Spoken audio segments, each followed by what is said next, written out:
from the Naylor House Studios in the heart of the 254. It's time for Connecting the Dots. Here's your host, Jeff Sanford. Welcome to Stephenville. Today we have a story of compassion, love, hope, faith, mercy, and dignity. It's a story of holy angels, and it begins back in 1955. But today we're going to welcome our special guest, the president and CEO of Holy Angels out of North Carolina. Please welcome Kerri Massey. Hello. Hey, Jeff. Thanks for having me today. I am so That's pleased. awesome. It is awesome. It's awesome that you made the trip here from the East Coast. That's right. All the way to Yeah, Stephenville. all the way here. Yeah. You getting to do a few things while you're here? Yes, I've had so much fun. I got a tour of Stephenville. Good. I'm so impressed with Tarleton and the new high school football stadium. It's really impressive. Yeah. Cute little boutique shops. And today we had lunch at the At Heart 8, right? yes, and yeah. it's the most I've eaten during lunch in a long time, but I thoroughly enjoyed it. That's it. Well, we're going to, when you visit our town, we're going to keep your belly full. Yes. That's for sure. That's for sure. Well, as we started off this introduction, we talked about this story of compassion. And it really goes back to 1955, as I mentioned. Maria Morrow. Tell us a little bit about Maria's story and how that kind of launched Holy Angels. Sure. So Holy Angels is in Belmont, North Carolina. And back years ago in 1955, it was a mill town. And the Sisters of Mercy have a convent in Belmont. And they were running a nursery, a typically developing nursery for children of the mill workers. And so Maria's mom was a mill worker, and she had Maria. And Maria was born with significant medical concerns, complexities, and also she had an intellectual and developmental disability. And so when she was born, she took Maria to the nursery and she asked the nuns if she could come to the nursery while she worked. And of course they said yes. Yeah. Well, her mom figured out really quickly that she really couldn't care for Maria and went back to the nuns, the Sisters of Mercy, and asked if they would take her in. And they said yes, and that really started the love story of Holy Angels.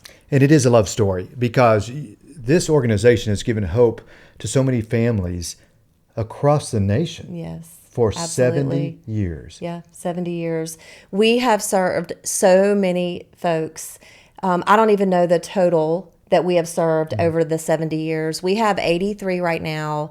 And since Maria died about 12 years ago, we now have Lorraine, who is 65, and she is the matriarch now of Holy Angels. And her parents brought her on the train from New York as a tiny infant to come to Holy Angels. Wow. The reputation is Yeah. amazing. And what's really interesting to me is that there probably, as I look back or think back, I wasn't alive at that time, but I think back that there probably weren't a lot of places you could take kids that had these challenges. No, there really weren't. And really, the parents, when they had children with disabilities, were told, just take your child home. There's nothing we can do here. There's nowhere they can go. But then when Holy Angels became a little popular, thanks to Case Gary and some other journalists in Charlotte, and they started telling the story, people from all over the United States heard about Holy Angels and started calling on the Sisters of Mercy to say yes. Well, I know that you're an accredited organization. You've done it about 6 different times and always rank at the very top of the heap in this world. We'll go through that in a little bit, but I wanted to kind of take us back a little bit because, you've been there 28 years. Yeah. Correct? Mm-hmm. Now, that means you started at about 2. Exactly. Yes. And exactly. so we're going to go back prior to your time at Holy Angels, and we're going to go into the house of little Kerri in Charlotte, North Carolina. What was little Kerri like as a kid? Oh my goodness. Well, I was an only child, so that probably speaks for itself there. It kind of does, yeah. At the time. But, I grew up, my parents divorced early, and I grew up as an only child to both my mom and my dad, and I had a really good family life, and I had a lot of good friends, and my mom and my family were just very close. But I really grew up and when I got into like middle school and high school, I had this strong urge to just serve and care for people. And I always rooted for the underdog. And I'm not talking about sports because I know y'all are big sports people here, but I'm talking about like other people, like people I saw that needed something or couldn't do things on their own. I just had a heart for it. Yeah. And I'll never forget when I graduated and I went to college, and my dad told me, he said, "You can be anything you want to be. Just remember that." And I was like, "Okay, Dad." And when I told him I was going to be a social worker, he lost his mind because he said, "You'll never make money being a social worker." And I was like, "But Dad, you told me I could be anything I wanted to be." Right. And eventually, he understood that I really was following my heart. And so I ended up with a social work degree. Yeah, well, following your heart is something a lot of people don't do. Mm-hmm. And they go to where either the money is, or they go to where an opportunity that might occur through mm-hmm. college or high school or anywhere else. Yeah. So was Holy Angels your first job out of high school out of college? No, it wasn't. My first job out of college was a place called VOCA Corporation, which was group homes for people with intellectual and developmental disabilities. And I did not want to work in this field. Yeah. I wanted to be a hospital social worker, but I couldn't get a job. Like when I graduated in 1993 from Western Carolina, Go Catamounts. Yeah. I couldn't get a job. I put out so many applications and only one place called me back, and it was VOCA Corporation. Yeah. And so I took the job. I had no idea what I was getting into. I loved it. I fell madly in love with the population of people who have developmental disabilities, with intellectual disabilities too. And I worked there about 4 years, and the nurse that worked there, she and I got to be good friends, and she said, there's this place I work part-time in Belmont called Holy Angels, and they have a social work opening. Would you be interested? And I thought, okay, sure. And so I reached out. I submitted my resume. They actually called me back, and really the rest is history. Yeah, mm-hmm. Wow. So this organization, I've been there, I visited. It has grown beyond just the sisters mm-hmm. taking over. This is a full-time business model. Mm-hmm. And you guys serve a couple of different types of populations. And in my opinion, you can correct me, but certainly the individuals with intellectual and developmental disabilities you mentioned. But you have the medically fragile, and you have those that are more independent. That's right. Talk a little bit about the medically fragile. What does that look like in terms of what y'all do there? Yep. So I'll just say this. Our youngest is 4 and our oldest is 83. Wow. And so you have all the different levels of independence in between. But our medically fragile are truly very medically fragile. Many of our folks we're serving have trachs and gastrostomy tubes. Most have severe seizure disorders. They are very compromised respiratory-wise, and they need total care. And what I mean by that is 24/7 awake, total care by caregivers and nurses. Yeah. So when they come in, they weren't all necessarily born with these challenges, were they? No. Many of the folks that we're serving, unfortunately had things in life that happened to them that were unfortunate, maybe child abuse or accidental drowning, or just a car accident. We have several people that we're serving were in car accidents as a result. They are with us. Wow. That's got to be something to know that, if you put yourself in their shoes mm-hmm. and at one time may have been living a normal life, if we call it that, but mm-hmm. and then they weren't. Yeah. And now they have a place like Holy Angels mm-hmm. to be able to take care of them. Yeah, absolutely. And we're really the only one in the state of North Carolina that's doing that. And, what you just said, Jeff, is a real reminder of, the people that we're serving aren't always socially accepted because they're so different, and a lot of people don't feel like they're relatable. But, I always say to someone, you never know. Today, you're sitting here, you and I are here today talking, and tomorrow there's no promises. That's right. Yeah. Some of the kids, I call them kids, some of those young men and mm-hmm. women, and some as they get even older, are a little bit more independent, and they live a kind of a different life of their own. Talk a little bit about those folks. Yeah. So we have a program called our Community Group Homes, and these folks are very independent.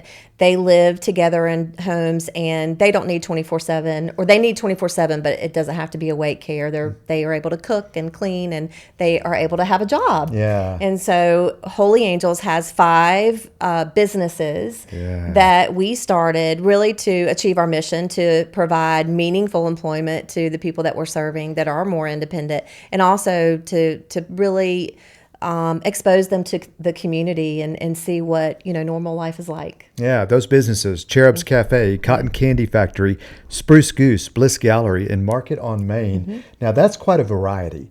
I want to go to the Cotton Candy Factory. Oh, let's go. It's that my sounds favorite. Fun. Yeah. So talk about what each of those do and what they are, and kind of how you bring folks in, because they're open to everybody. They're regular businesses. That's right. Yes. So the little town that Holy Angels is in is called Belmont, and we have a really cute downtown area, and we have 4 of our businesses right on Main Street in downtown Belmont. Yeah. The one that we've had for about 30 years now is called Cherub's Cafe, and it's a restaurant.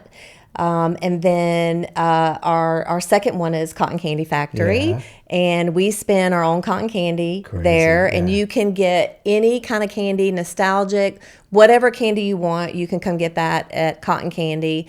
And then we have another restaurant in a neighboring town called McAdenville, aka Christmas Town, USA. Yes. That it is another restaurant called the Spruce Goose. And then we have a gallery called Bliss Gallery. Our residents show their art there and partner with local artists that come in, and they share the space together. And then the recent one we have is called Market on Main, and it's a gift shop that we sell a lot of cute little stuff, but also we sell things our residents make. Which is amazing. Yep. I've seen some of these different kinds of things, from scarves to candles or whatever the case may be. And it's really interesting whenever you sit and think about a skill level. Sometimes we don't give credit to any of these individuals, and they have amazing talent. You have no idea. Holy Angels employs 350 people. Our residents that we employ are our best employees. Yeah. They show up to work. They have skills that just shine through. They take their time. They are so proud of the things that they're able to do. And the local community, they come to our businesses, not because our food is so great, because it really is, but they really are coming to see the people that we're serving, because you walk in there and you feel like a rock star. Yeah. And it's the most amazing experience. And just to see the people that we're serving that maybe have been forgotten, to see our community really embrace them, and it's a destination. Yeah. And they have a variety of jobs. Oh, yeah. It's not just one thing you put them in a corner and do. They are serving, they are cooking, they are doing everything. They're doing all the things. They're waiting on the tables. They're taking customers' orders. At Cotton Candy, they're spinning the cotton candy. They're putting it out on the shelves. They're putting the labels on. I mean, and they're proud. Yeah. Like, they are so proud of what they do. That's so cool. These places are pretty cool. And McAdenville, when people say Christmas town, that is absolutely true. Listed amongst one of the greatest towns in the world for Christmas time. That's and right. again, all of these were sort of mill towns before, weren't they? That's right. Talk about that, because the mills sort of, not only did they form the towns, but everything was surrounded around this mill working period. Sure. Yeah. So, and that's really what made McAdenville and Belmont sort of who they are. It really put them on the map. But then, as we know, as that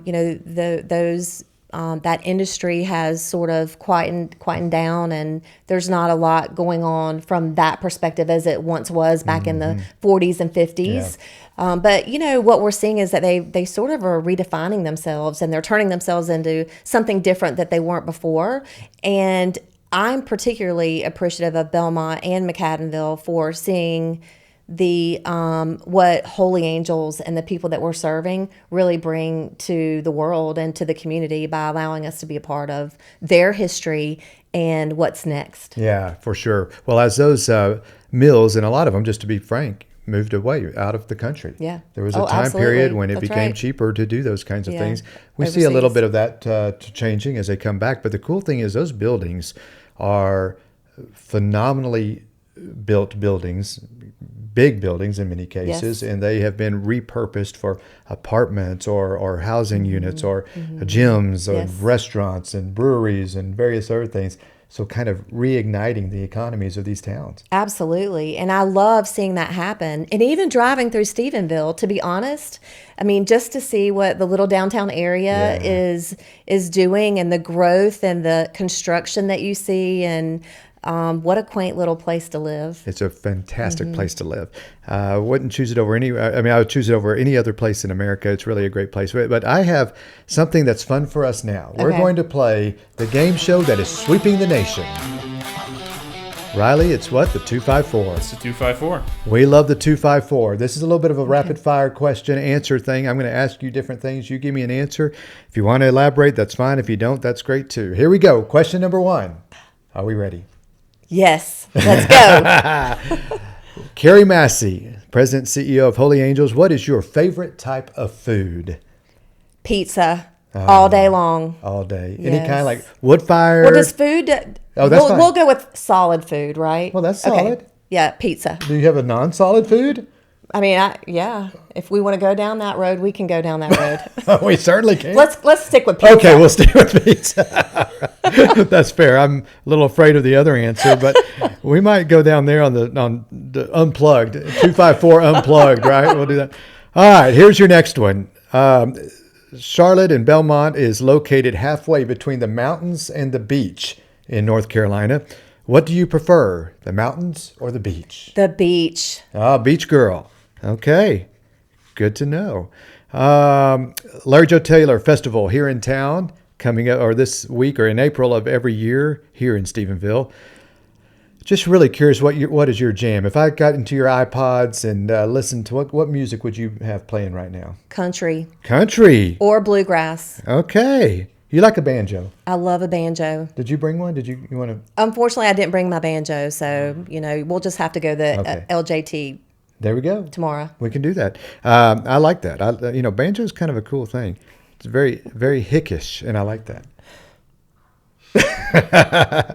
You mentioned you went to Western Carolina University. Mm-hmm. What exactly is a catamount?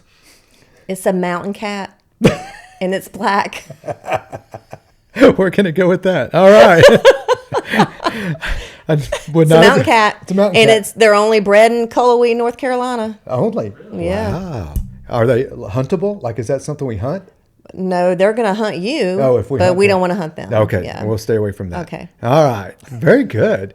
All right, my last question is one that you can repeat, and this is new for you. A lot of the guests I have live in Stephenville. They know this town, right? Yeah. You've only been here a few hours. Mm-hmm. What I like about Stephenville is The friendliness of everyone who lives here that I have encountered so far, and that everything is purple, just like Western Carolina. Ah, you noticed that.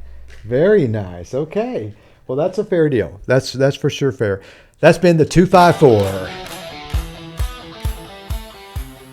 Now, getting back to some questions here for you. We talked about some of these businesses. We also, we talked about the accreditation piece, and we wanted to mention that. I want to go a little bit deeper into the accreditation piece, because this isn't just something you guys operate on your own and just have your own standards and whatnot. You have a standard of excellence that's above anything else in the country. That's right. You know what we call it? What's that? The Holy Angels Way. All right. Tell me about Yeah. the Holy Angels Way. The Holy Angels Way is the highest standard possible. So if you have a choice to do something, this is going to be just pretty basic, but if you have a choice when you're working with a resident, you put on a glove or you don't put on a glove, you put on a glove. Or if a resident is going out into the community and their hair doesn't look perfect, like your hair would look perfect, Jeff, when you go in the community, we're going to make sure their hair looks perfect.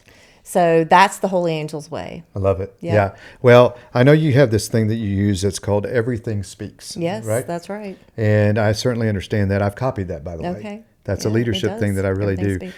A lot of people are recognizing that the kinds of things you do, you in your leadership, and certainly under the leadership of those that have been before you, Holy Angels is often reported on marketed in different ways through local TV stations, national TV stations. PBS has been there, Good Morning America, the business journals, other things. I want to talk about this Good Morning America piece, though. That was kind of cool. Oh my goodness. Highlight of my career. Yeah. Yeah. Talk about it. How did it come to be? So the reporter, Will Gantz, who obviously works for Good Morning America, his best friend's parents live in Charlotte. And she was visiting her parents, and they somehow ended up in Belmont at Cherub's. And she called him and said, you have to do a piece on this little place in downtown Belmont called Holy Angels. They are employing people with disabilities, and it is the cutest place ever. And he sent me an email. The funny thing is he sent me an email directly, and I read it, and he said, this is Will Gantz. I'm with Good Morning America, and I want to come do a story on Holy Angels at Cherub's. I thought it was spam. I almost deleted it. Yeah. And so I called our chief communication officer. She's down, as I yelled down the hall. I was like, Sam, get in here. And she came in. She's like, that is not spam. So, the rest is history. But it was amazing. And it highlighted not just Holy Angels, but our little community, our community of Belmont, and how a small community can embrace a special place like Holy Angels. Yeah. You've been recognized for the health care that you give to these individuals. Yeah. That's a big deal. To be able to, it's not cheap either. No, it's not cheap. And the equipment and the services and the physicians, all the things that our residents need is very expensive. Yeah. And because we serve the most medically fragile, it takes a village to really make sure that they're cared for. But yeah, nobody else is doing it. Yeah. We talked about the 70-year history of Holy Angels, and although you've been there for some time, the interesting thing to me is that an organization of this magnitude has only been led by women. That is true. In its entire history. Yes. I don't think it's intentional, but I think it's a good thing. Yeah. It's just kind of happened. Yeah. It's just organically happened. Yes. And people that have been there, and a lot of the employees have been there a very long time. Mm-hmm. Talk about that. Talk about what's the culture like that people want to stay for so long? It's just about heart. What we do, like you can't work in a place like Holy Angels unless you have a heart, because you're hands-on taking care of people who can't take care of themselves. Yeah. And it's not the most glamorous job. Right. And so you really have to have heart to come in and do what we do every single day. And it takes a special person. We always say, you can be equipped, you can have what it takes to do this job, but if you don't have the heart for it, you can't do it. Right. So it's just a really special place.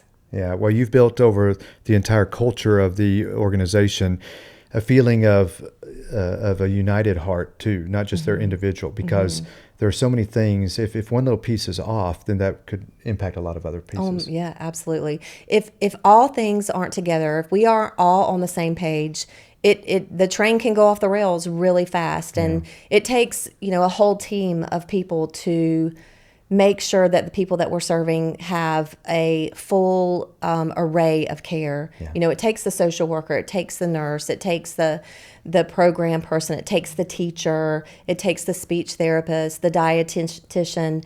And if we aren't all on the same page, we're not giving whole person care to the people that we're serving. So it really does take a lot, and you have to get it right. Yeah. You mentioned learning. That is another piece of this. There's a school aspect to this, isn't there? Talk about that. Yeah. So we serve about 20 children, and they're all school age. And so they get to go to school just like any other normal child, except we do it at Holy Angels. And we have 2 special ed teachers that provide their school every day. It's not that they can't learn, they just learn a different way. And we're actually in the middle of a building project, and we're about to finish phase 1. But phase 2 is going to be a brand new innovative learning center for our residents, so that they can have an even bigger world to learn in. Yeah, that's going to be pretty cool. You mentioned the expansion, and this really sets you up for a good many years in terms of the future of Holy Angels. You have a $21 million children's campus expansion. Talk about that. Yeah, so our main building where our children live it was built in the early 70s. And so it just is not really ideal anymore. And so we have built 6 innovative or 3 innovative homes. They're all 3 6-bed homes, and they have all the medical, educational, fun, leisure, anything that you could possibly want in these homes. Like they are going to, like you and I would want to live in these homes. They're so nice and fancy. Right. Oh, well, that'd be cool. I know there's a pool in one of them. There's clubhouse type of a deal. That's right. We have a community center, and so we are calling it the community center because it has a large gathering area, and that we want to bring our community in to see what we do at Holy Angels. But it does have an indoor pool, and it's going to be heated, and all of our residents will have the opportunity to use it. Yeah, that's going to be so fun. And all of this is underway now. When will the first part be actually in use? Yeah, we're in the home stretch of phase 1, and we're hoping in July that we're going to start being able to move in. Yeah, that's fantastic. And then phase 2 will happen. What do you see in terms of the care and how things are? Because you're funded in a different way than a lot of people. Obviously, there's a lot of donations, there's a lot of those kind of things. There's state funding.